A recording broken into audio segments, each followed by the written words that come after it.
Good evening, everyone, and welcome back to another match here on WWE 2K25. This one is Shawn Spears going one-on-one against Matt Cardona.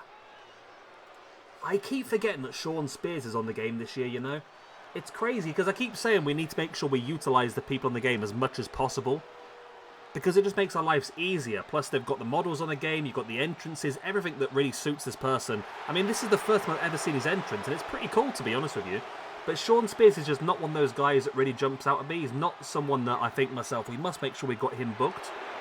And as you can see by the fact he's had 3 matches ever in SWE, all 3 of them back in 2021. So we haven't actually used him in 4 years.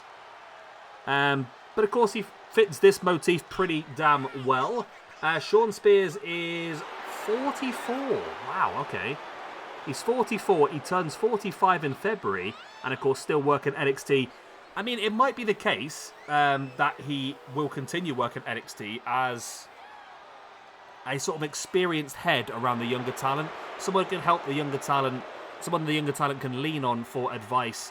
And we do see that quite a lot in different things. I mean, I know it's completely different, but for example, in football or soccer, for example, Manchester United have signed a player who is like 38, 39. He's played low league football his entire career, but they've signed him to sit with the younger players and be that experienced head to sort of help them that they can lean on. And that's exactly what Shawn Spears could be here for NXT.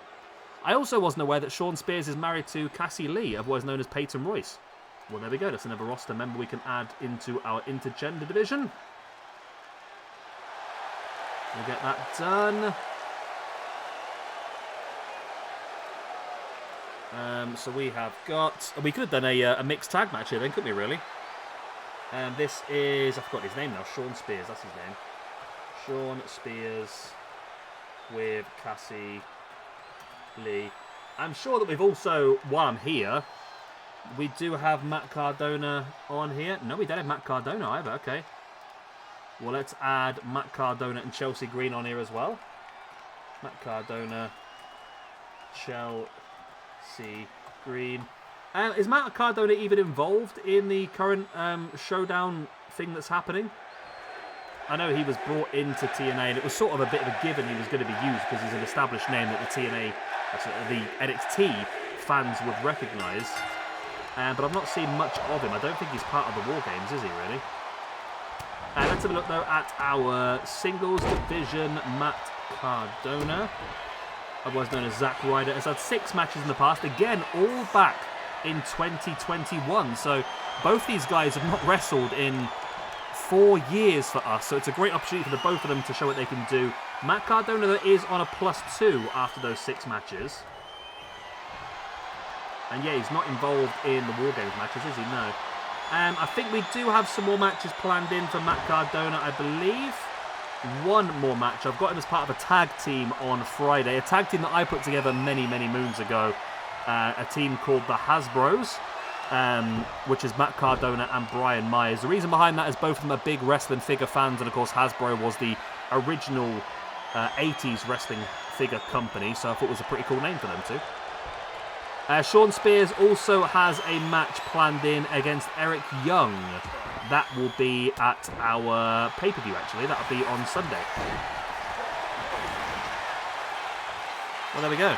So big opportunity for both these guys really to showcase what they can do. I would think that Matt Cardona would be the favourite. Matt Cardona's a funny one, isn't he? Because he always puts himself across as the king of the indies and all this sort of stuff. But it always seems like he's so desperate to get the call out back to WWF. And I mean, you can understand why. I mean, his wife works on the main roster, Chelsea Green.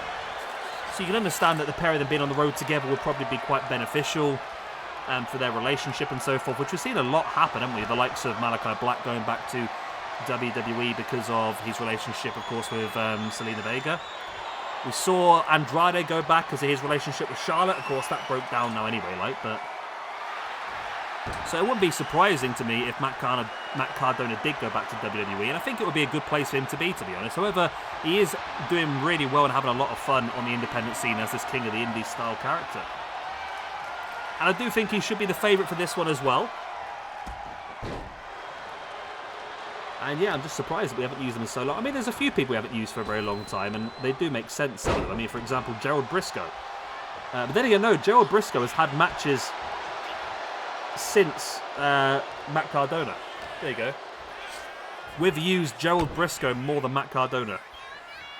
Gerald Briscoe from the 70s. It says a lot, doesn't it, really?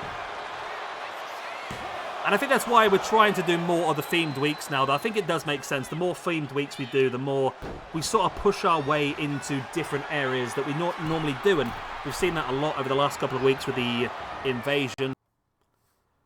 Sorry, a bit of a glitch there, as always. Yeah, what I was saying was the themed weeks work out pretty well because obviously we did the ECW versus WCW versus WWF pay-per-view recently. That's allowed us to bring in some debuts and also utilise some people we haven't used in a very long time. This week, doing the NXT TNA show, it's allowed us again to showcase people like this that we haven't used in over 3 years or 4 years, whenever it's been. But also introduce brand new tag teams, as we did earlier on with 2 brand new tag teams in Hank and Tank and the Good Hands. So I think the themed weeks are very good. They allow us to spread our wings and introduce new people. However, the only problem is that, as I could probably tell from the last couple of days, the views for this is not doing anywhere near as well as the Attitude Era ones were, I must admit. I mean, even some of the Attitude Era ones were crazy, in my opinion. I mean, Vader versus Sid Vicious versus Michael Awesome got 180 views in the first couple of days, which is mad compared to some of the other ones we've got. As Shawn Spears now going to bring Matt Cardona back into the ring. Thank you very much, Shawn. We don't want any count-outs, mate. So yeah, I quite like this. I mean, next week, we don't have any debuts next week because we are going to be doing the PWI 500 tournament. Everyone there is... Oh no, there is a debut, isn't there? There is Ozawa, someone I've never even heard of before, so that'd be interesting. As the double arm DDT there by Matt Cardona doesn't go for the pin though, looks to bring Shawn Spears back up. Yeah, we've got the 32-person tournament coming up for you next week. And like I said, that is all based around the PWI 500, so the top 32 from that list will face off in a knockout-style tournament with a sort of reverse... What's the best way of putting it? Reverse seeding. So number 1 faces number 32, number 2 faces 31, 3 faces 30, if that makes sense. Pretty good way to showcase everyone. And again, the winner of that match, the winner of that tournament, will get an opportunity at the SWE World Heavyweight Championship. As Zach there, or Matt Cardona if it will, just hit the Rough Rider, but didn't go for the pin. Looks to continue the offense, which is surprising. You'd think after hitting your career-defining move, your Rough Rider, you'd go for the pin straight away, but doesn't. Decides to go more on the offense on Shawn Spears. Takes him up. There's the sit-out spine buster. Again, high-impact maneuver.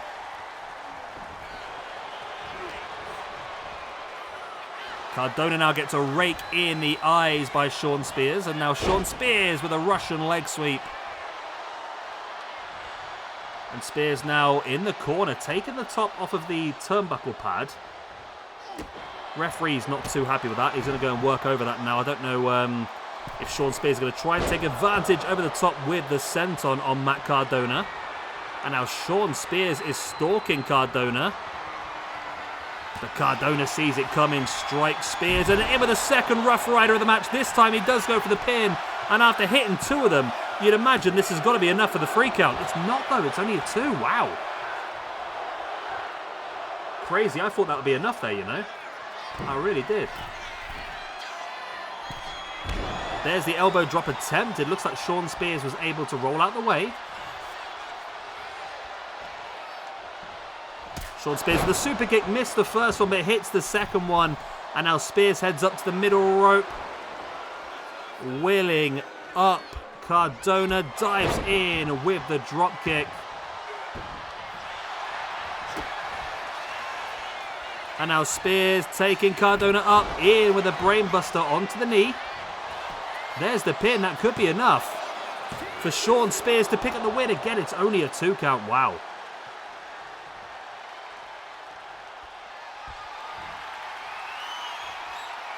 Shawn Spears once again stalking, taking Cardona up on the shoulders.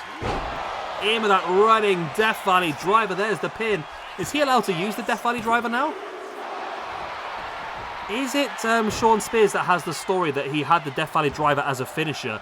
And wasn't he in WWE before John Cena? Or he started using the move before John Cena, something along them sort of lines?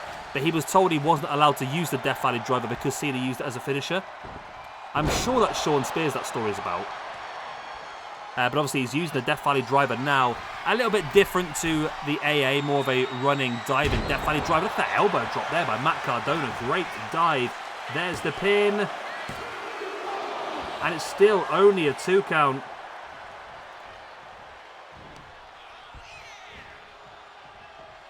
Cardona now brings up Shawn Spears to a standing base. Face first into the top turnbuckle pad. The referee has replaced that turnbuckle pad now, and Cardona is now heading up to the middle rope. Willing old Spearsy back up to his feet. And dives in with a super Rough Rider this time. Utilising the height of the middle rope to get more on the Rough Rider, and there is the victory for Matt Cardona. Massive win for him. He picks up the point and moves up to a +3 after 7 matches. Shawn Spears then, with that loss, moves down to a 0 after 4 matches, and Shawn Spears is struggling here. You see the referee just having a word with him. And Matt Cardona struggling as well, to be honest, holding his back, holding his front, holding everything. It's really taken a lot out of the pair of these guys. I mean, they're not as young as they used to be, I suppose, are they? Bless them. But yeah, Shawn Spears now drops down to a 0. Oh, apparently this was a feud, is it? Okay. It's not something I've set up, to be honest with you. The game's just decided these two should feud together. Okay. Yeah, Shawn Spears then moves down to a 0 after 4 matches. Matt Cardona then is now up to a +3. And obviously Matt Cardona has a big opportunity in the next few days. Like I said, as part of Tag Team Division, Matt Cardona and his tag team partner Brian Myers will be taking on the debuting TNT on Friday. The team of Tyreek Igwe and Tyson DuPont. There we go. Right, we'll leave it there then. We'll come back. We've got one more match planned in for you today. A 6-man tag elimination match. We'll have the D'Angelo family, the team of Tony D'Angelo, Channing Stacks Lorenzo, and Luca Crucifino, taking on the System, Moose, Eddie Edwards, and Brian Myers. So Brian Myers and Matt Cardona getting a ton of opportunities this week, aren't they? Right, I'll love you. Leave then. Good night. God bless. Everybody the same. Please do like and subscribe to all the good stuff, and I'll see you again next time. Bye-bye.